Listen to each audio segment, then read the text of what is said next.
The storm raged outside as if the night itself were breaking apart, rain slamming against the diner windows in relentless waves. Inside, the last traces of warmth came from flickering fluorescent lights and the faint aroma of leftover coffee. Mara, exhausted from another double shift, was moments away from closing when she spotted a frail figure outside the door. An elderly man, soaked to the bone, sat trembling in a wheelchair, confused and alone. Without hesitation, she rushed to him, guiding him gently inside and wrapping him in the diner's only spare blanket. The kitchen was already shut down, but she didn't think twice about heating a small pot of soup, lifting each spoonful with careful hands.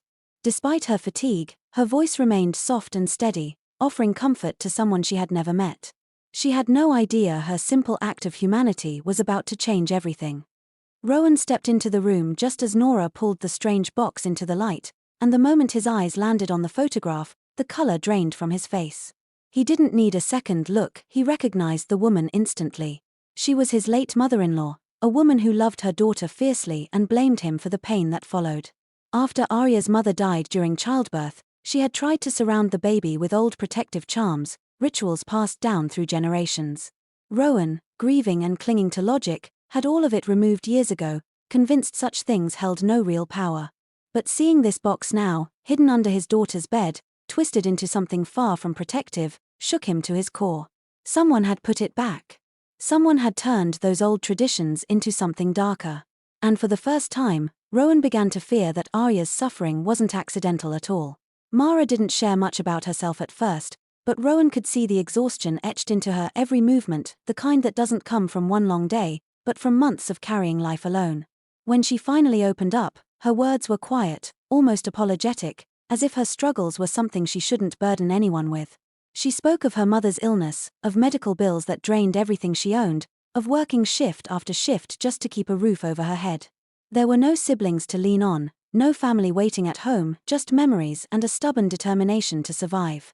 And yet, despite her own hardships, she still chose kindness for a stranger who couldn't even thank her properly.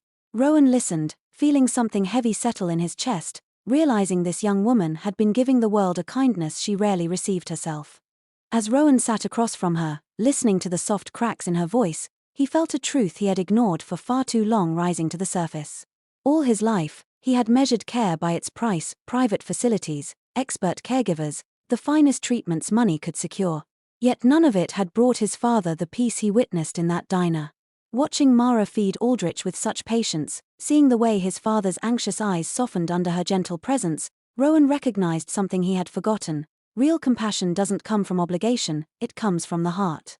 It struck him that while he had been busy building an empire, this young woman, with so much less, was offering his father something priceless: dignity. In that moment, Rowan understood that wealth could ease burdens, but only humanity could truly heal. The next morning, when Mara arrived for her shift, she didn't expect to see Rowan waiting quietly by the door, without the formality or distance she associated with people of great wealth. He wasn't there as a billionaire looking to reward someone, he stood there as a son who had witnessed something that touched him deeply. With calm sincerity, he explained that he wanted to help her rebuild the pieces of her life she had been carrying alone for far too long. He offered to pay off her debts, restore her mother's home, and give her the opportunity to pursue the nursing degree she had once dreamed of but could never afford. At first, Mara shook her head, overwhelmed, insisting she didn't deserve anything in return for simply doing what felt right. But Rowan gently reminded her that this wasn't charity, it was gratitude. And gratitude, when genuine, always finds a way to give back.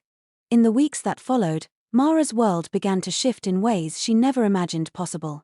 With the weight of debt lifted and a future within reach, she stepped into her nursing classes with a spark she hadn't felt in years, studying not out of obligation, but out of a genuine desire to help others the way she had helped that lonely old man on a stormy night.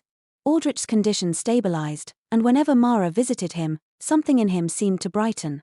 On some days he even recognized her, offering a faint smile that spoke louder than words. Rowan, too, found himself softening, spending more time with his father than he had in years, rediscovering a tenderness he thought life had pushed out of him. What began as a single act of compassion had grown into a quiet chain reaction, touching every life it passed through, proving that kindness never stops at the person who receives it.